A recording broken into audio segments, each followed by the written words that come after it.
Welcome to the channel Fin Totality. आज इस video में हम बात करेंगे क्या होता है जब एक कंट्री बैंकरप्ट हो जाता है। उस कंट्री के जो क्रेडिटर्स है, स्पेशली फॉरेन इन्वेस्टर्स या लैंडर्स, उनके हाथ में क्या राइट्स रहता है अगेंस्ट दैट डिफ़ॉल्टिंग कंट्रीज, एंड जो डिफ़ॉल्टिंग कंट्री है उसमें क्या इम्पैक्ट पड़ता है एंड कैसे वो कंट्री डील करता है ऐसे सिचुएशन से। नाउ जब एक कंट्री डिफ़ॉल्ट करता है डेट रीपे करने में, ये सिनेरियो काफ़ी अलग रहता है कोई कंपनी या बिजनेस के केस से। जब एक कंपनी डिफ़ॉल्ट करता है उसके डेट रीपेमेंट में, तब जो लैंडर्स है या क्रेडिटर्स है उस कंपनी के, उनके पास क्या राइट्स है उस कंपनी के अगेंस्ट, इसके रिलेटेड हमने ऑलरेडी एक डिटेल्ड वीडियो बना चुके हैं जहां हमने कंप्लीट प्रोसेस को भी डिस्कस किए हैं। जो आप लोग चाहे तो देख सकते हो, आपको वीडियो का लिंक डिस्क्रिप्शन में मिल जाएगा। जब एक कंपनी डिफ़ॉल्ट करता है तब उस कंपनी के जो क्रेडिटर्स है वो बैंकरप्सी केस फाइल करते हैं उस कंपनी के अगेंस्ट उस कंट्री के कोर्ट में। पर जब एक देश डिफ़ॉल्ट करता है तब उसके जितने भी लैंडर्स या क्रेडिटर्स हैं उनके पास ज़्यादा राइट्स नहीं रहता है उनके डेट रिकवर करने के लिए।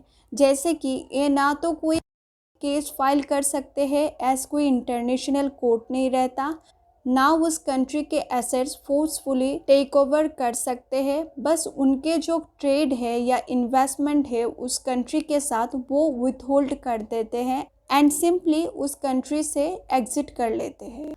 पर अगर बैंकरप्ट कंट्री की बात करें तो उस पर बहुत ज़्यादा इम्पैक्ट पड़ता है। वो कैसे, आइए समझते हैं।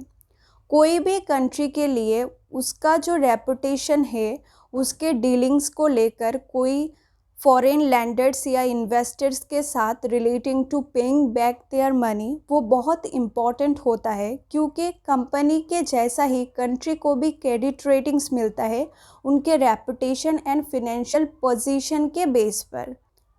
इसलिए डिफ़ॉल्टिंग कंट्री के लिए बहुत ज़्यादा डिफ़िकल्ट हो जाता है फर्दर कोई भी मनी बोरो करना उन लैंडर से।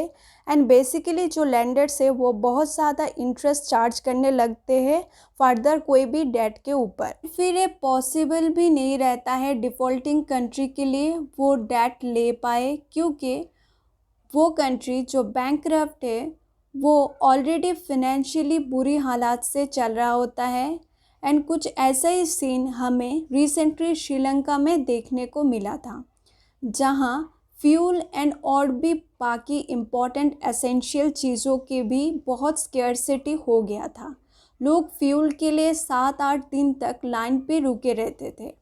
एंड जब कोई कंट्री पे ऐसा सिचुएशन आ जाता है तब उस कंट्री के गवर्नमेंट ही नहीं बल्कि उस कंट्री के जितना भी कंपनीज़ है, बैंक है या इंडिविजुअल्स है, सबके लिए बहुत बुरा दौर होता है। क्योंकि जब कंट्री के फॉरेन रिजर्व भी ख़त्म हो गया हो एंड जो फॉरेन इंस्टीट्यूशनल इन्वेस्टर्स है उस कंट्री के, वो अपने सारे पैसा लेकर चले जाते हैं उस कंट्री से, तब कंट्री के करेंसी वैल्यू गिरता जाता है। फिर जो कंपनीज़ है उनके लिए कोई भी चीज़ इंपोर्ट करना बहुत मुश्किल हो जाता है। हमें ह्यूज अनएम्प्लॉयमेंट भी देखने को मिलता है एंड और भी बहुत सारे कंसिक्वेंसेस हो। अब हम बात करते हैं डिफ़ॉल्टिंग कंट्री के पास क्या तरीका रहता है उस सिचुएशन से बाहर निकलने के लिए। जो तरीका है वो है डेट रीस्ट्रक्चरिंग प्लान। मतलब डिफ़ॉल्टिंग कंट्री ने जो मनी बोरो किए थे उसमें थोड़ा चेंजेस किया जाता है ताकि डिफ़ॉल्टिंग कंट्री के लिए थोड़ा इजी हो जाए वो डेट को रीपे करना।